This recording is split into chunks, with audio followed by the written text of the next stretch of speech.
Hello दोस्तों, कैसे हैं आप सब। आई होप आप सभी अच्छे होंगे। आज हम आपके लिए बहुत ही प्यारी हलछठ व्रत की कथा लेकर आए हैं। आपको बहुत ही प्यारी सी कहानी सुनाएंगे। आप सभी लोग हमारी ये कहानी सुनिएगा, पूरी सुनिएगा दोस्तों, आपको बहुत अच्छी लगेगी। और अगर ये कहानी आपको अच्छी लगे तो आप लोग वीडियो को लाइक करना, शेयर करना, चैनल को भी सब्सक्राइब करके बेल आइकन को प्रेस कर लेना। तो चलिए हलछठ व्रत की कहानी सुनिए और आनंद लीजिए। एक नगर में दो स्त्रियां रहती थी।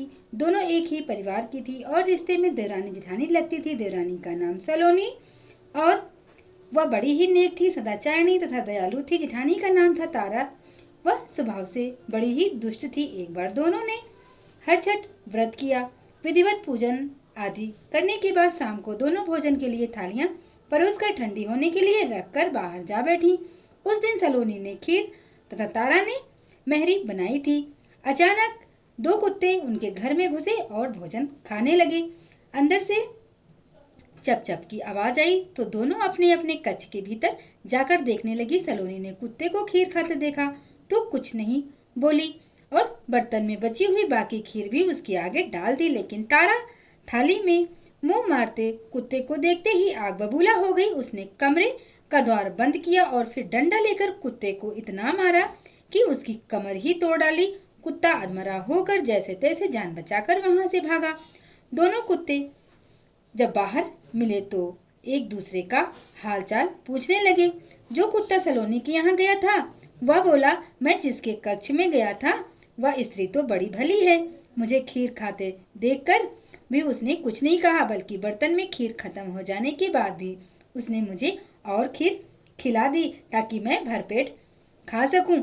उसने तो मेरी आत्मा ऐसी तृप्त की कि मैं उसे बार बार आशीर्वाद देता रहूंगा।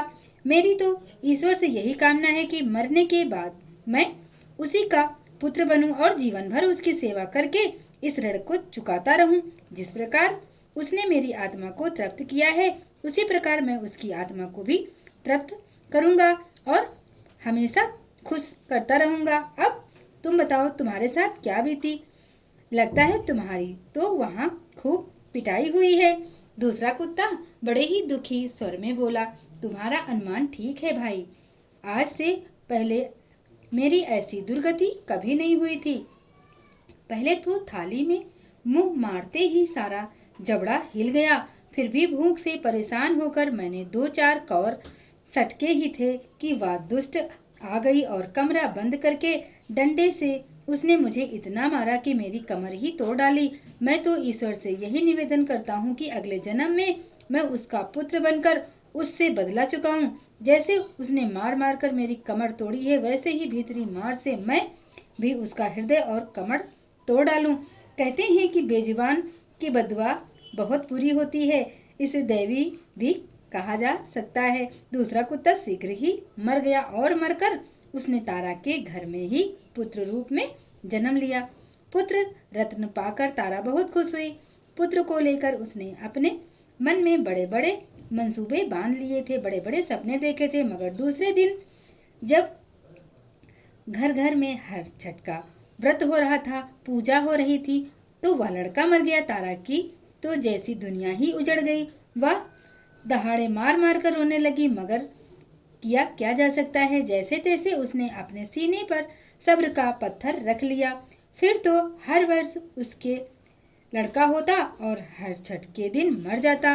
जब 3-4 बार ऐसा हुआ तो तारा को इस पर कुछ संदेह हुआ कि आखिर मेरा लड़का हर छठ के दिन ही क्यों मर जाता है। फिर एक रात सपने में उसे वही कुत्ता दिखाई दिया। उसने कहा, मैं ही बार बार तेरा पुत्र बनकर मृत्यु को प्राप्त हो रहा हूँ। तूने मेरे साथ जो व्यवहार किया था मैं उसी का बदला चुका रहा हूँ। तारा बहुत दुखी हुई और उसने अपने किए का प्रायश्चित करने का उपाय सोचा। तब उस कुत्ते ने बताया कि अब से हर छठ के व्रत में हल से जुता हुआ अन्न तथा गाय का दूध दही नहीं खाना, होली में भुनी हुई बाली या होली की धूल आदि हर छठ पूजा में चढ़ाना। तब कहीं मैं तेरे घर में आकर जीवित रहूंगा।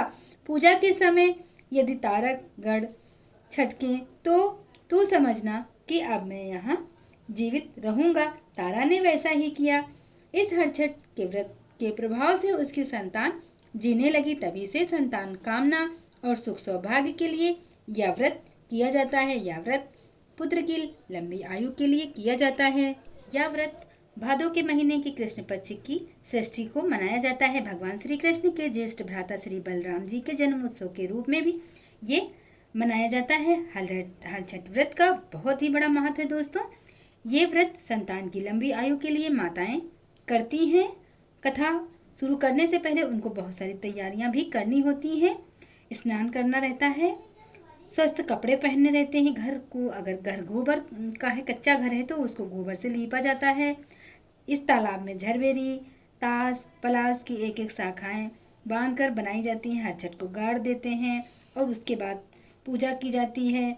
पूजा में सतनाजा यानी कि चना, जौ, गेहूँ, धान, अरहर, मक्का, मूंग ये सारी चीज़ें चढ़ती हैं। हरी कजरिया, होली की राख, होली पर भुने हुए चने का होरा तथा जौ की बाली चढ़ाई जाती हैं। हर छठ के समीप कोई भी आभूषण या हल्दी का रंगा हुआ कपड़ा रखा जाता है।